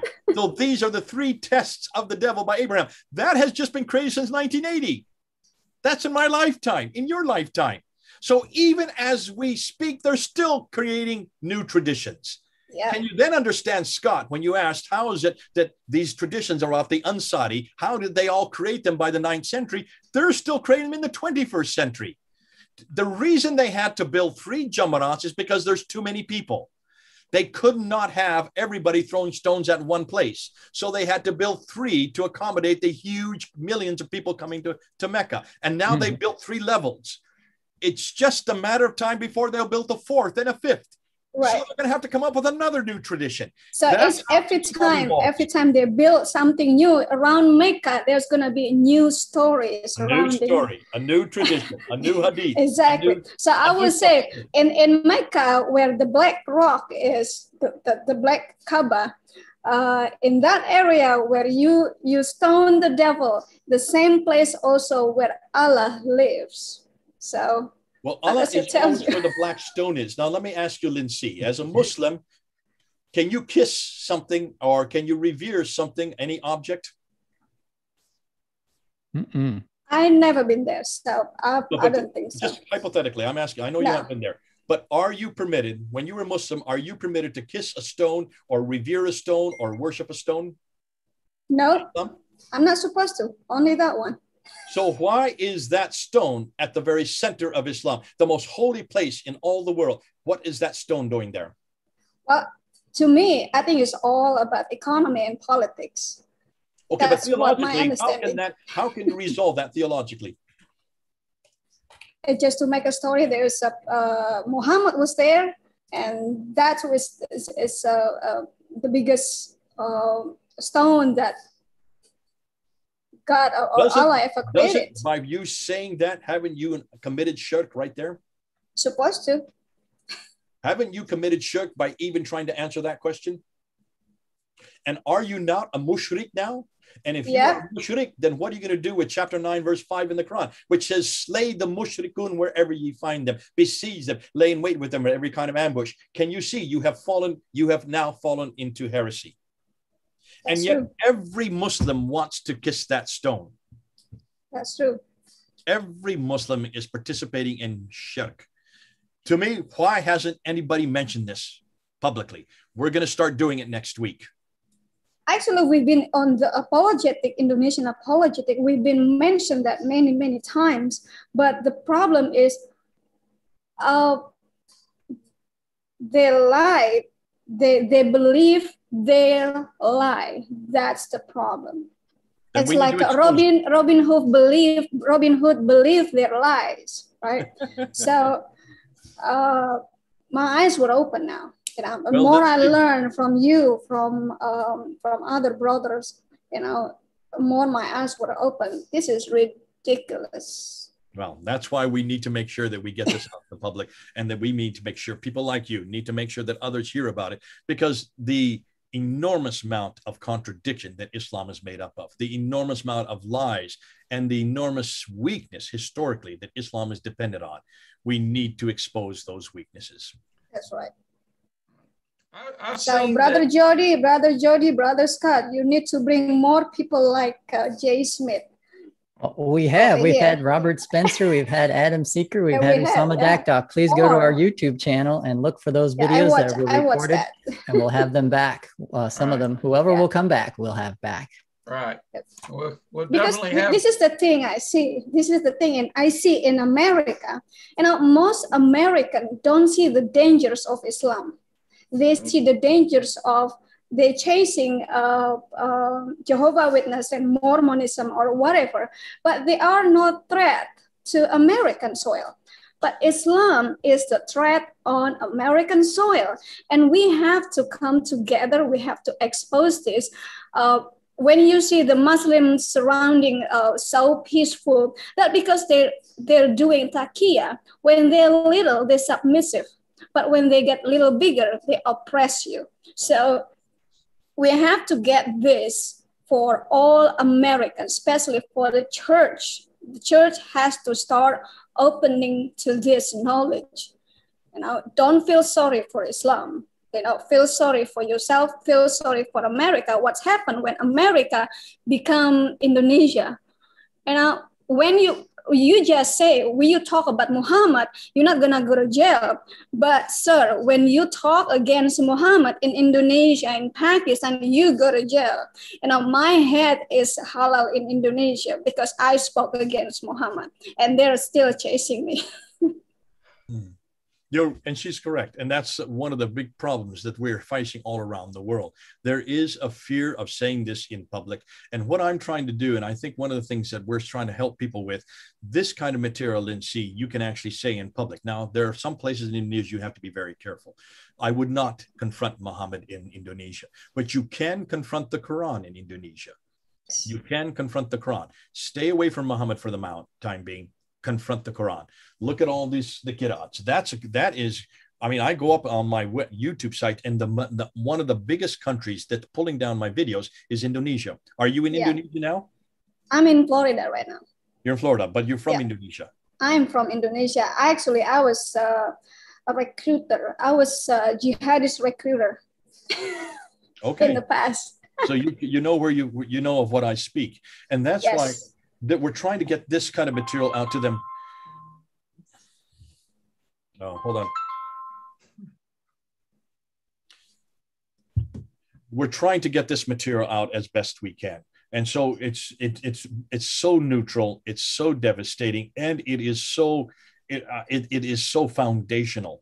The other great thing about this kind of material, Lindsay, is that it is so visual. Yes. You don't have to know Arabic to know this material. You don't have to learn an awful lot of hadith material. All you need to do is look at maps, look at graphs, look at timelines, and just hold up books. you can pretty well get your whole argument. I haven't said anything hardly that was Arabic today. You notice that? Mm-hmm. And all of you people can use what I've said today and just source it by going back and looking and say, go to the videos and watch it. That's the beauty of this kind of material. It is so easy to use. And what we're finding out from a lot of people around the world, this is what they've been waiting for. They're a little reticent to talk about all the problems with Muhammad. And I would say, be reticent. That's not for the first time you talk. Don't bring that into your conversation.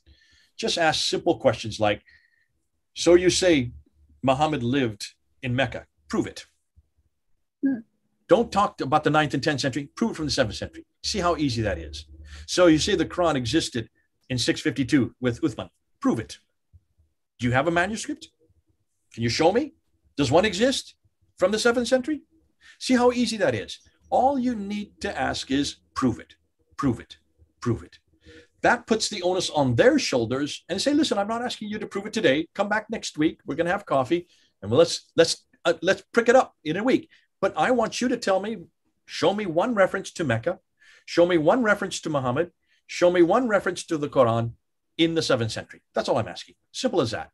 That is not at all Islamophobic. It doesn't at all create hatred. And you're doing the same thing that you would have asked of any religion. You would have to ask us of the Bhagavad Gita. You would ask us of the Vedas, of the Upanishads, the Book of Mormons, Charles Taylor Russell's writings. You would ask this of anybody. You would ask the simple historical questions. That's all we're asking. And what it does, we're finding Muslim after Muslim leaving Islam because of this.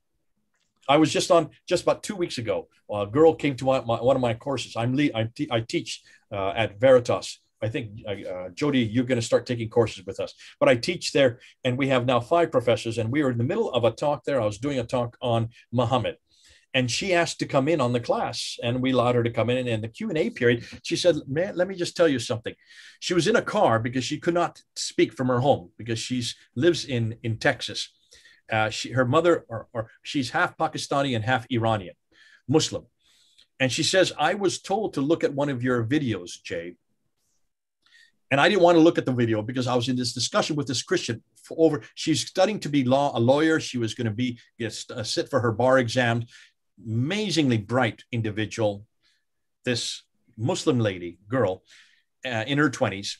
And she said, I was asked to look at this one video that you did in London, which is the video I did at Kensington Temple on the very question we're talking about today. But I did it way back in 2019. I didn't have near the material that I have today. And I didn't want to watch it until I finally decided I would sit down and watch it. She said, I watched that. It was an hour and a half long. By the end of 90 minutes, I had left Islam. After watching that video, there was not a thing I could do, she said. Yes. I could not intellectually go back to Islam after seeing that video. She said, I hadn't become a Christian yet.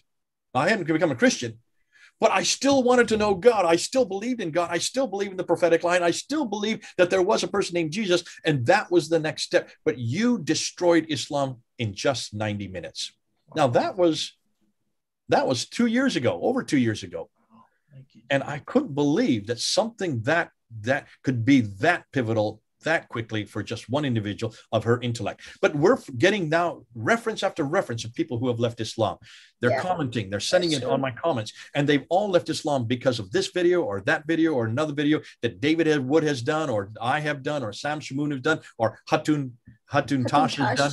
Yeah. The videos we're coming up with, but the difficulty for a lot of these Muslims, those who are in Indonesia, and as you said, those who are in Pakistan, they cannot go public with what they're finding. They cannot go public with what they're hearing. They cannot go public with their own decisions. That's true. And that's where they need our help. And that's where when I left Islam, I have to leave Indonesia because back then, around the 90s, it was kind of hot situation when Jakarta was on fire. The whole Indonesia was on fire due to this Islamic submerge. And I have to leave Indonesia. By the way, Brother Jay, I have a message from WAFM from Brother YP, Chris. When are you going back to Zoom Indonesia to continue your speaking?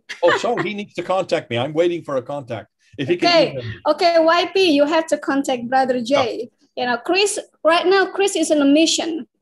The one that contact you, Brother Chris, he's on the mission in I think Ternate on the east part of Indonesia, and he has no access probably. So I'm going to ask Brother YP to contact you. Contact me, give me some dates, and I'd love to help him out. All right, sweet.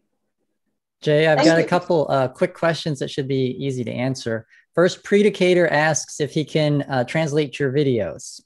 Please translate anything I do. It's public domain, whatever they want, they need. If he needs the PowerPoints, have him email me, and I'll give you my email. Sure. Just put it here. I'll put it here in the chat. If people need to email me, I'll put it in the chat.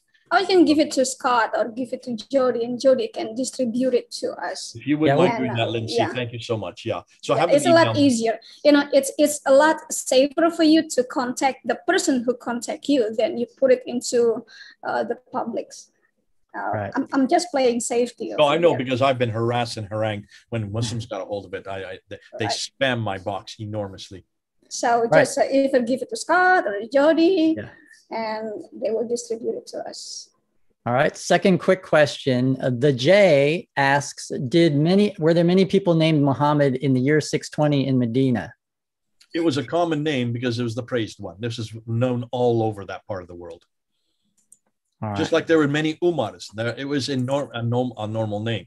Just like there were many Uthmans. The same token, you could say there were many Jesuses in the first century. Yeah. Right.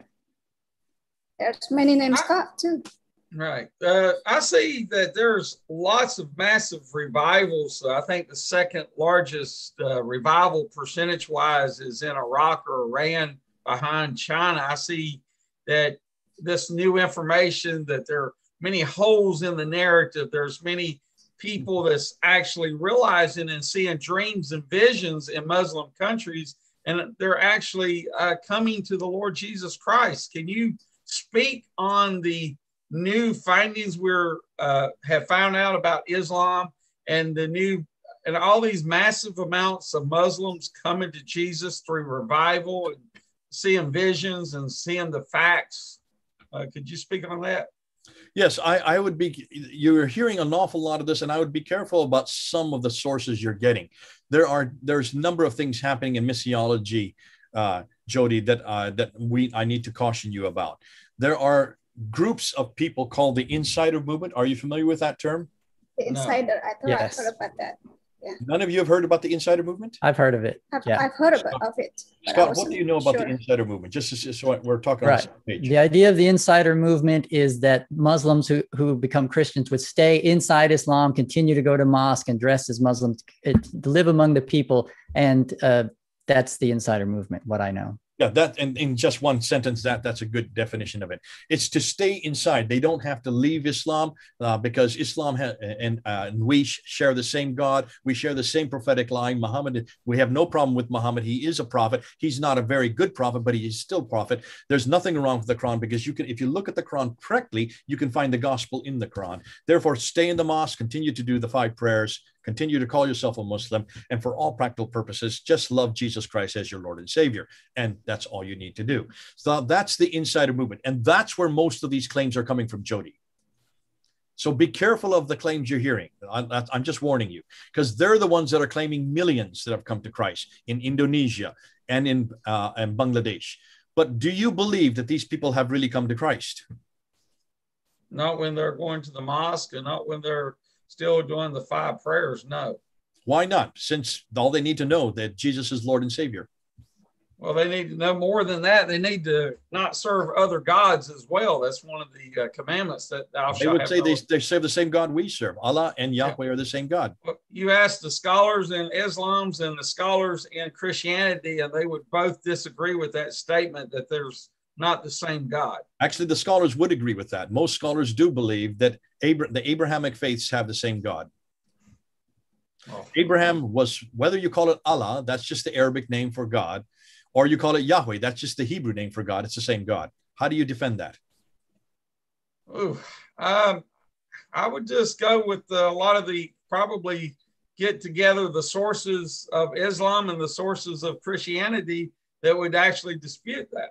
I can go much quicker. Let me show you how I do it. When anybody comes up to me and say we share the same God, I go up to them and I shake their hands. Oh, yes. I heard this. You said, okay, let me hear you do it. You said, well, praise God. I'm glad you can eat pork now. I'm glad you can worship no. and drink a bottle of wine. No. I don't say that. I don't know where you got that from. That's not me. Okay. I love pork. I love wine, but I don't say that because that will just destroy. This is what I do. I shake their hands and I say, I'm so glad you have finally admitted that Allah is God the Father, God the Son, God the Holy Spirit. I'm so glad that you have finally admitted that Allah entered time and space, was walking and talking in the cool of the day with Adam and Eve. I'm so glad after 1400 years, you're the first Muslim that has finally admitted that Allah died on the cross and rose again. And I'm so glad that you have finally admitted, and we've been asking you for years, that Allah is the Son of God. Thank God, because those are the four things that we have always disputed you on. And you That's now right. have admitted that we share the same God. Well, then you have to agree to say yes to all those four things. Now, what have I just done, Jodie? I have actually underlined exactly the four primary differences between Allah of the Quran and Yahweh of the Bible. Amen. And I have taken it down to a theological premise, and I've destroyed the foundation. After you say those four things, how long did it take me? 10 seconds, maybe 20 seconds at the most. You can do it in 20 seconds, and you can destroy from that time on that we do not share the same God. Not at all. Unless you can say yes to those four things. That God, Allah, is triune, that Allah entered time and space, that Allah died on the cross, and that Allah has a son. Bingo. That's all I want to hear from Muslims. And the insider movement is not doing any of that. They're allowing them to do what most people are doing. We share the same God. We share the same prophetic line. We have the same books. Once you do that, you have pretty much emasculated Jesus Christ, because this is not the Jesus. He is not in this book at all. The gospel cannot be found in the Quran. Muhammad has nothing to do with the prophetic line, and I want nothing to do with Allah. He is deceitful, duplicitous, and in every case, he is not the God I see in this Bible. And that's why, please, if you get that wrong, everything else gets wrong. Okay? Okay, what books would you, besides the one you've already mentioned, are there any other books that people that wants to learn more about this, or people that wants to be more effective of witnesses? Are there any books that you would recommend? Nothing has been written about this because this is all only 2 years old. We're just now going to have to write books on this. This is all brand new. Now, the one book that you can get, if you have the two books that I would get right now,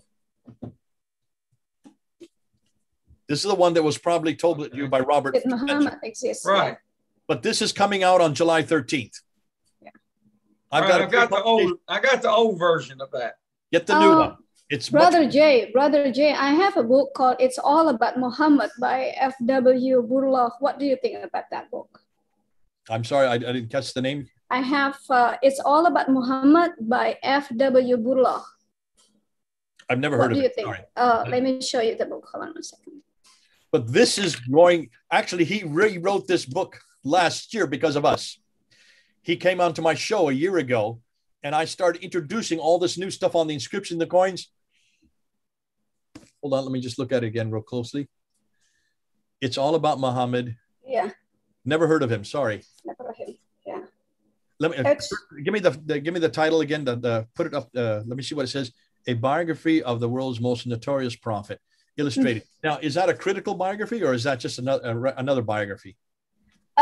It's a critical biography, but it's also, it's a proving that why is he become a prophet, and all of those like a miracle since he was a baby, or a proof that he married Khadijah. So it's kind of mixed. Okay, it seems to me that he's just using the Islamic traditions. Why does he waste his time on the Islamic traditions? Right. I would suggest you do what Robert Spencer has done. This guy has done away with the Islamic traditions. Say, what do we know from the 7th century? He's basically doing what I just did, but he doesn't have all the newest material because this was written in November. And already it's out of date. And I said that to him. I said, you haven't talked about the inscriptions. You haven't gone about the coins. You haven't talked about some of the most devastating material that's coming out of Jerusalem. That's all stuff that's going to be coming out next week. So even as you buy these books, they're already out of date. The one that is probably the tome that almost all of us use, is like an encyclopedia, is this book right here. Cannot see. Hopefully we can figure out which one Okay, that Seeing is. Islam. Seeing Islam as Others See It. Let me just open up the title page. Maybe that's better. Seeing Islam as Others See It by Dr. Robert Hoyland. Okay, I can see it. Okay. You can get this in PDF, by the way. You don't have to buy it. You can get it in Okay, PDF. cool. Now, this Do you have the PDF that you can share with us? You can email me, and I'll Jody, if you email me, or okay, Scott, or Lindsay, that's if you your job email me, again. I'll send it to you. I don't have the access to you. I have YP. YP have the access to you. Whoever, just have one person email, but don't all of you email me. Just one of you email me. I'll send it, and then you can pass it to everybody else. Brother Jay, would you do me a big? Let me just tell you why this is important. This book is the one that goes to everything that was written in the 7th century, and he basically takes it. He reads and writes 18 languages. He takes all of it, and then he puts it into English so we can read it. That's why this is such a devastating. Awesome. Well, I want to know when you're going to write your book so I can buy it. It's coming out. I'm in the process of writing it now. And, you know, one of the things I do, Jody, if you just look at every one of my Fander films, I'm putting up about a film right now about every other day, a new film. And it's all brand new material. And we're getting almost all of them are going over 10,000 views. Many of them, like the one yesterday, has already over 21,000 views. We're getting so many. But at the bottom of every of those films is a description box.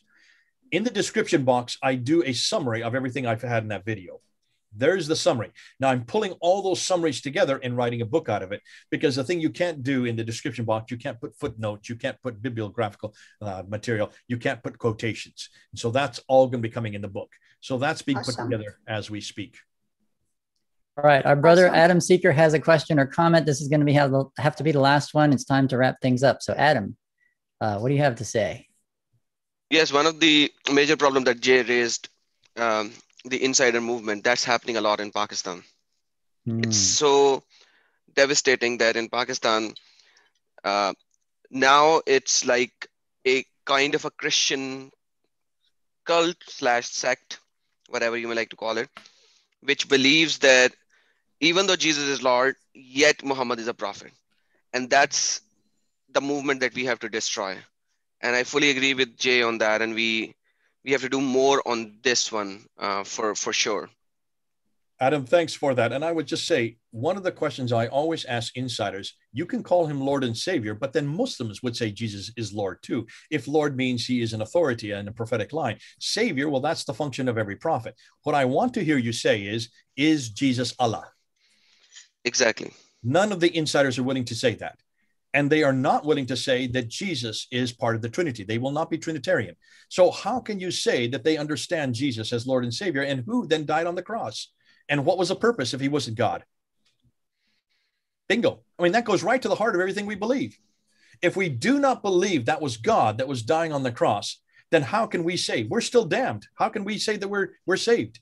So even the salvation that they're talking about is not the salvation I know in the Bible. Absolutely. That will be another homework for Adam. Oh yes, right, I'm gonna do some videos on this kind of a twist. Thank you Awesome. for awesome video. By the way, I have requested you to come on my channel as well, if possibly you could. Email me. That I'll would come be on great. your channel. I'd love to. Thank you. Are you in Pakistan? No, I'm out of Pakistan right now. Okay, well then. Otherwise, I would have been killed anyways. He's by now. nearby If you're me. in Pakistan, we would have to be careful what I say. But if He's you're out of no, Pakistan, don't worry, Jay. He's nearby me. Okay, well, if you're here, then that's too bad. I was in Florida just in January. In fact, I'll be there again in this next January. So we'll have to meet up. Okay, stop by, see me. Where are you in Florida? I'm in Port St. Lucie. Tradition. Okay, I'll be in Orlando. So okay, it's 2 hours away. okay, well, we'll get together and have some coffee. Maybe Sure. I have a good coffee. Trust me. All right. Well, thanks, Jay, for coming out and teaching us and giving your time, and everyone who participated in the chat and was respectful for all your questions and your participation. Let me tell you a little bit about us. We are the disciples of Yahweh in Christ. I'm Scott, and my brother is Jody. Here's our email address. You can point your phone at the screen to get that. We also have this video will be on YouTube on our channel. Look below in the description box for all the resources that were mentioned in the video. And we have other videos like Robert Spencer was on our show last week. or a couple weeks back. We have a Facebook page. We just started. Come on out to our Facebook page, and you can continue these interactions. We can. We also post upcoming events. And just before we give Jay the last word, I want to check in with Brother Jodie. Just please subscribe to our channel. Please like our videos, and please share our videos. And so we can get even better and better speakers. Can't get much better than Jay. I think he's top gun. So we really do appreciate him joining us, sacrificing his valuable time. And please keep Jay's ministry in your prayers. He's on the front lines. He's actually a target of the Islamic extremists. Pray for his safety and protection. And let's turn it over to Jay for the last word. Yeah. Well, thank you. I think these are the kind of shows that I think need to get out there. You need to bring as many of people who are like me. You need to bring Al-Fadi in, bring David Wood if you can get him, Sam Shamoon, get Hatun Tashir. She'd love to talk to you. I've actually wanted to get her. I don't have no contact. Maybe I can email you. Email me and I'll give you the contact, because you need to make sure you're getting all the major players. And these are the major players. I'm glad you got Robert Spencer. He is one of the best ones for getting it down and writing it on paper. Right. But I think Jodie, you can contact YP for all of the contacts. You can email me and you can get those. But I think in conclusion, what you've seen and what we're finding out, I've been working in this kind of world, the historical critique. We call it the historical critique since 1995. So 26 years I've been working on this, but I've never seen the material that we're getting now. When the Patricia Crones and the Michael Cooks and the John Wansboroughs, these are all the scholars who've gone ahead of us. When they were working on this kind of material, they only had 1 or 2 people to help them out. They didn't have the internet. Today, I have about 20 to 30 people. In fact, that phone you kept on hearing that was interrupting was one of my researchers. I have so many researchers helping me out, and we have immediate access because of the internet.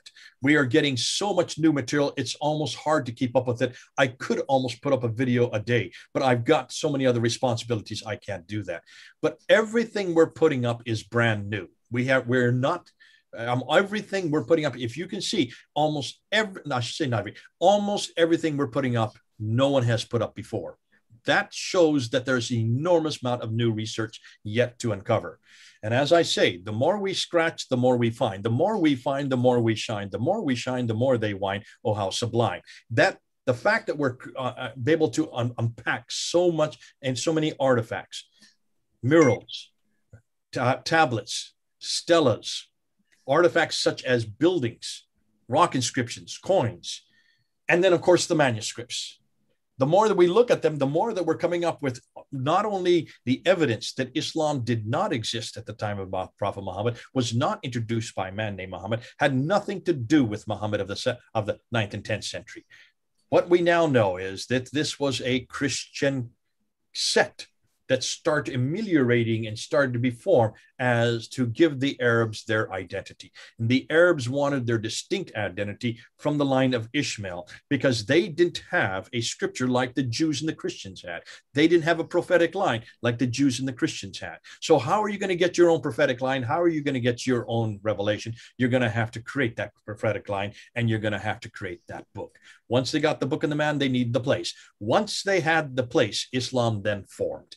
That we're now seeing that happened not over a 22-year period, like Muslims like to tell us. It happened over 200 to 300 years. Isn't that how all religions that are man-made start?